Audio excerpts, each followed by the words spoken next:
टनकपुर गांव में जानकी नाम की एक बूढ़ी औरत फूस की झोपड़ी में अकेले ही रहती थी। उसके पति का देहांत कुछ साल पहले हो चुका था। उसकी कोई औलाद नहीं थी। वो अकेले ही उस झोपड़ी में रहकर जैसे तैसे अपने दिन काट रही थी। उस बूढ़ी अम्मा के पास खाने के लिए भी कुछ नहीं था। कभी कभार गांव के कुछ लोग उसे खाना दे दिया करते थे और कई बार वो खाली पेट ही खाना खाकर सो जाया करती थी। एक रोज वो अपने आंगन में लगे नारियल पेड़ की छांव में बैठी हुई अपने भाग्य को कोसते हुए रो रही थी। हे भगवान, ये कैसी जिंदगी दी है तूने मुझे भागन को। पहले सारी जिंदगी औलाद के लिए तरसती रही और अब इस बुढ़ापे में अकेले रहकर भूखे पेट जिंदगी काट रही हूँ। इससे तो अच्छा होता तू मुझे अपने पास ही बुला लेता। आज पता नहीं कैसे दिन निकलेगा। ना ही मेरे पास खाने के लिए अनाज है और ना ही एक फूटी कौड़ी। तभी उसके बगल में ऊपर से आकर एक नारियल गिरता है। अरे ये क्या नारियल, आज इसे ही पीकर अपनी भूख मिटाती हूँ। जानकी जैसे ही उस नारियल को पीती है तो उसका मीठा पानी पीकर उसको बहुत ठंडक मिलती है। अरे वाह, इसका पानी तो बहुत ही मीठा और स्वादिष्ट है। एक नारियल और तोड़कर पी लेती हूँ, बस उसी से पेट भर जाएगा। जानकी एक डंडा उठाकर नारियल तोड़ने की कोशिश करती है, लेकिन नारियल का पेड़ काफी ऊंचा होने के कारण वो उस तक पहुंच नहीं पाती।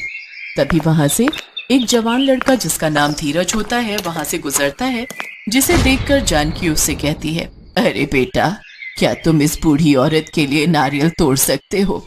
ये पेड़ बहुत ऊंचा है और मेरा हाथ इस तक नहीं पहुंच रहा।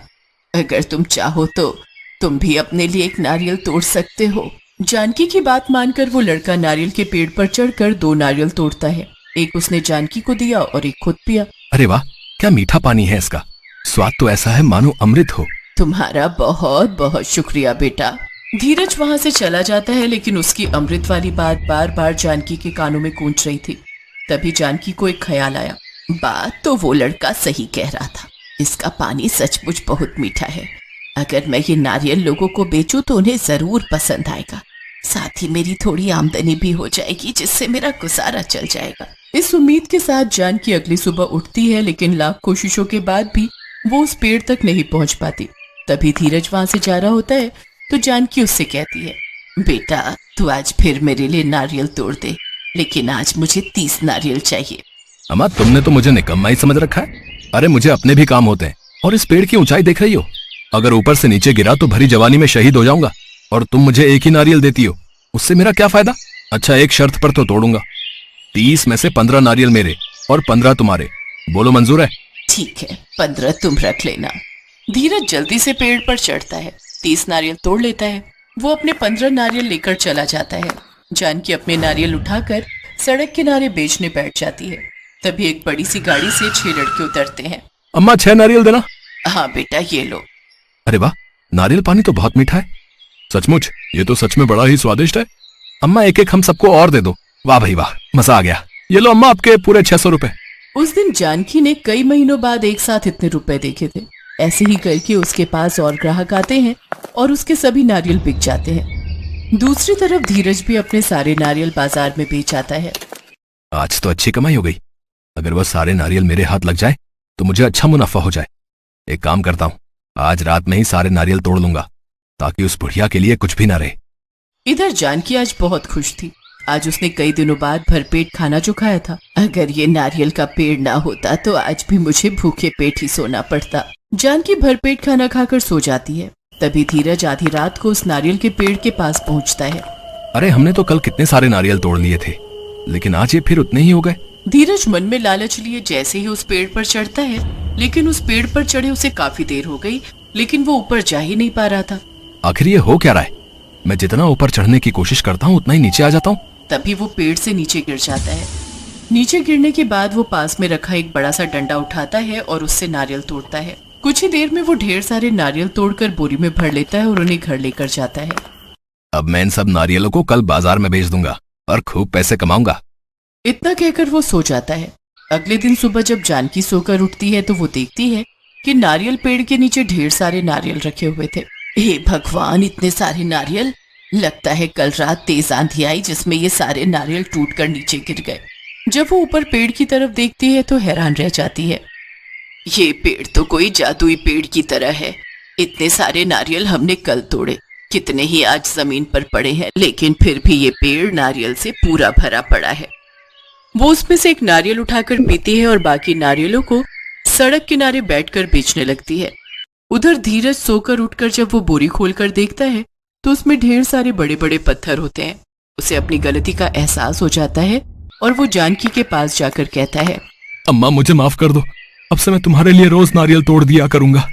अब उसकी जरूरत नहीं पड़ेगी बेटा। कल रात तेज आंधी आई थी तो कई सारे नारियल नीचे गिर गए थे। अब तो कुछ दिन तक मैं इन्हें ही बेचूंगी। धीरज वहां खड़ा उस पेड़ की तरफ देखता है जिसमें अभी भी ढेरों नारियल लगे हुए थे। उसे समझते देर नहीं लगती कि ये कोई जादुई पेड़ है और जो भी बुरी नीयत से इन्हें लेने की कोशिश करेगा उसके साथ वही होगा जैसा उसके साथ हुआ। धीरज जानकी के आगे हाथ जोड़कर बिना कुछ कहे चुपचाप वहां से चला जाता है। जानकी अब उन नारियलों को बेचकर खूब पैसा कमाती और अपनी सभी जरूरतें पूरी करती, साथ ही गरीब लोगों को भी पैसे देकर उनकी मदद करती।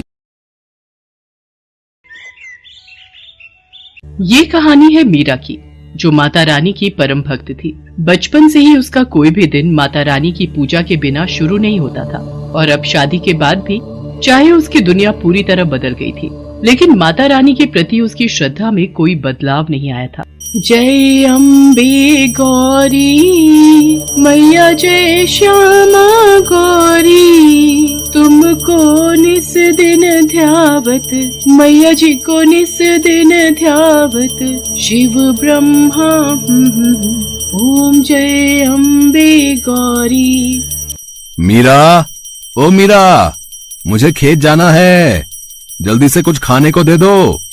मीरा ने माता रानी की आरती को छोड़कर अपने पति की बात का कोई जवाब नहीं दिया। तभी उसके दोनों बच्चे पिंकी और मोनू वहां आ गए और अपने पिता कन्हैया से बोले, बाबा स्कूल जाना है, अगर देर हुई तो मास्टर जी बहुत डांटेंगे। आप माँ को बोलो ना हम दोनों के लिए खाने का डब्बा देने को।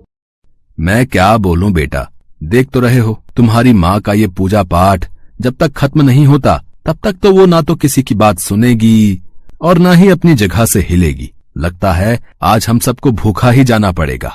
इतना कहकर कन्हैया दोनों बच्चों के साथ घर से बाहर जाने लगा, लेकिन उससे पहले ही मीरा ने आवाज दी, अरे रुक जाओ जी, इतना भड़कने से पहले जरा अंदर कमरे में जाकर देख तो लेते, खाना बनाकर कब का रख दिया है मैंने। और तुम दोनों, तुमसे कहा था ना कि खाने का डिब्बा तुम दोनों के बस्तों में मिलेगा, सुनते नहीं हो एक बार में। बस करो मीरा, बच्चे ही तो हैं, नहीं ध्यान दिया होगा। हाँ ये बच्चे हैं और आप 60 साल के बूढ़े, सब कुछ हाथ में चाहिए। अब चलिए, माता रानी की आरती तो छुड़वा ही दी बीच में, अब चलकर खाना खा लीजिए, भूखे पेट तो नहीं जाने दूंगी घर से बाहर। और तुम दोनों नाश्ता करके फौरन स्कूल जाओ, वरना मास्टर जी से पहले मैं तुम दोनों की पिटाई कर दूंगी। मीरा गुस्से में थी क्योंकि उसे माता रानी की आरती बीच में ही छोड़नी पड़ी थी। वो सब कुछ बर्दाश्त कर सकती थी, लेकिन माता रानी की पूजा में विघ्न उससे बर्दाश्त नहीं होता था। कन्हैया और बच्चों को भेजने के बाद मीरा ने तसल्ली से माता रानी की पूजा और आरती की और फिर घर के बाकी कामों में लग गई। तभी अचानक घर के दरवाजे पर किसी ने दस्तक दी। अरे राजेश्वर भैया, पिंकी के बाबा तो खेत गए हैं। हाँ भाभी, मैं खेत से ही आ रहा हूँ। वो कन्हैया, उसे सांप ने काट लिया भाभी, पता नहीं कहाँ से आ गया खेत में, एकदम काला और बड़ा सांप था। ये क्या कह रहे हो भैया, पिंकी के बाबा ठीक तो हैं? कहाँ है वो? सब लोग उसे अस्पताल लेकर गए हैं और मैं आपको खबर करने चला आया, आप जल्दी से मेरे साथ चलो। मीरा ने फौरन जाकर माता रानी के सामने से चरणामृत उठाया और भागी भागी अस्पताल पहुंची, लेकिन तब तक बहुत देर हो चुकी थी। डॉक्टर साहब, मुझे मेरे पति के पास ले चलिए, ये माता रानी के नाम का चरणामृत है, इससे मेरे पति को पिलाना है, मुझे पता है इसे पीते ही वो बिल्कुल ठीक हो जाएंगे। देखिए, हमें माफ कीजिए पर अब कुछ नहीं हो सकता। सांप का जहर आपके पति के शरीर में कुछ ही मिनटों में फैल गया था, यहाँ आते आते काफी देर हो गई, वो अब नहीं रहे। डॉक्टर की बात सुनते ही मीरा के हाथों से चरणामृत का बर्तन जमीन पर गिर गया और वो खुद भी बेहोश हो गई। मीरा ने कभी सपने में भी नहीं सोचा था कि कन्हैया इस तरह उसका साथ छोड़कर चला जाएगा, पर मीरा अब कुछ नहीं कर सकती थी। उसे अपने दोनों बच्चों की खातिर खुद के अलावा हालात को भी संभालना था। कन्हैया के पास खेत के नाम पर बहुत ही थोड़ी सी जमीन थी, जिसमें एक वक्त में वो एक ही सब्जी या अनाज उगा पाता था। जब कन्हैया की मौत हुई तो उस वक्त खेत में कटहल की फसल लगी हुई थी, लेकिन ये किस्मत का खेल ही था कि खेत में उगे हुए लगभग सारे कटहल कीड़ा लगने की वजह से खराब हो गए थे। तो अब मीरा के सामने बड़ी मुश्किल थी। हे भगवान, सिर्फ ये एक कटहल ही थोड़ा बहुत ठीक दिख रहा है, पूरी की पूरी फसल खराब हो गई, अब क्या होगा? मीरा उदास मन से उस कटहल को लेकर घर पहुंची। उसके मन में यही उधेड़ बुन थी कि वो अब खेत में क्या बोएगी और बीज खरीदने के लिए उसके पास पैसे कहां से आएंगे। इसी बीच उसकी नजर अपने पूजा घर पर पड़ी, जहां माता रानी के सामने भोग का बर्तन बिल्कुल खाली था। हे माता रानी, ये मुझसे कैसा पाप हो गया। जल्दी खेत जाने के चक्कर में माता रानी को भोग लगाना ही भूल गई। माफ करना माँ, मैं अभी भोग के लिए कुछ बना कर लाती हूँ। मीरा फौरन रसोई में गई, लेकिन राशन के सारे डिब्बे पूरी तरह से खाली हो चुके थे। कन्हैया के जाने के बाद से ही हालात खराब होते चले गए। घर का सारा राशन खत्म हो चुका था, तो अब ना तो मीरा और उसके बच्चों के लिए कुछ खाने को था और ना ही माता रानी का भोग बनाने के लिए, सिवाय उस एक कटहल के जो मीरा अपने खेत से लेकर आई थी। हे माता रानी, मुझे भागन को माफ करना। सिवाय इस एक कटहल के मेरे पास और कुछ भी नहीं है जिससे मैं आपको भोग लगा सकूं। मुझ गरीब पर दया करो माँ, और इस भोग को स्वीकार करो। मीरा ने रोते हुए उस कटहल को माता रानी के सामने रख दिया और फिर पूरी श्रद्धा के साथ माता रानी की पूजा की। दोनों बच्चे भी उसके साथ माता रानी के सामने हाथ जोड़े बैठे रहे। फिर माता रानी की आरती के बाद, माँ अब तो आरती हो गई ना, मुझे माता रानी का प्रसाद दो ना जल्दी से, बहुत भूख लगी है, सुबह से कुछ भी नहीं खाया। नन्हे से मोनू की बात सुनकर मीरा को और भी रोना आ गया। उसे समझ नहीं आ रहा था कि आखिर वो उस कच्चे कटहल को बिना पकाए अपने बच्चों को कैसे खिलाए, लेकिन फिर भी उसने कटहल को माथे से लगाया और उसे काटने लगी। हे माता रानी, काश ये कटहल थोड़ा बहुत पक गया हो ताकि मेरे बच्चे कुछ तो खा सके। इसी उम्मीद के साथ मीरा ने पूरा कटहल काट दिया और ऐसा करते ही उसकी आंखें चमक उठी। हालांकि वो कटहल खाने लायक तो नहीं था, लेकिन फिर भी उसके अंदर कुछ ऐसा था जो बहुत ही अनोखा था। माँ, इस कटहल के बीज इतने क्यों चमक रहे हैं? क्योंकि ये बीज सोने के हैं पिंकी, ये जरूर माता रानी का चमत्कार है। मीरा ने माता रानी के सामने सिर झुकाया और फिर तुरंत ही उस कटहल से सारे बीज बाहर निकाल लिए। वो सारे के सारे बीज खालिस सोने के थे। मीरा ने उनमें से एक बीज गांव के सुनार के पास जाकर बेच दिया। उस बीज के बदले मीरा को काफी सारे पैसे मिल गए, जिससे सबसे पहले मीरा ने बच्चों को पेट भर खाना खिलाया और फिर घर के लिए काफी सारा राशन भी खरीद लिया। माँ, माता रानी ने सब ठीक कर दिया ना? अब तो हमारे पास इतने ही सारे सोने के बीज हैं, तो हमें कभी कोई परेशानी नहीं होगी। अब तो हम बिना कुछ किए ही हमेशा खाना खा सकते हैं, है ना? नहीं बेटा, भले ही माता रानी का आशीर्वाद हमारे साथ है, पर हमें मेहनत का साथ नहीं छोड़ना चाहिए। मीरा जानती थी कि उसे उन सोने के बीजों का क्या करना है। उसने अगले ही दिन जाकर सबसे पहले अपना पूरा खेत साफ किया और फिर वो सारे सोने के बीज उस खेत की मिट्टी में बो दिए और देखते ही देखते कुछ ही दिनों में वहाँ कटहल के नए पेड़ उगाए।